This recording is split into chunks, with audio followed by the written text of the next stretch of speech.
सामान्य प्रधान शिक्षक मान्यवर मुख्य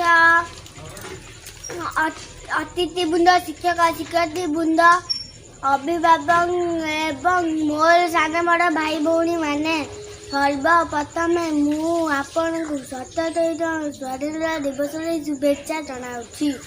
स्वाधीनता दिवस हूँ भारतर जातीय पर्व। भारत 15 अगस्त 1987 मसीहा ब्रिटिश शासन मुक्त हुई स्वाधीन राष्ट्र है। आमे यही दिन को केबे भी भूलबू नहीं। यही दिन स्वाधीनता दिवस भावे पालन करूँ।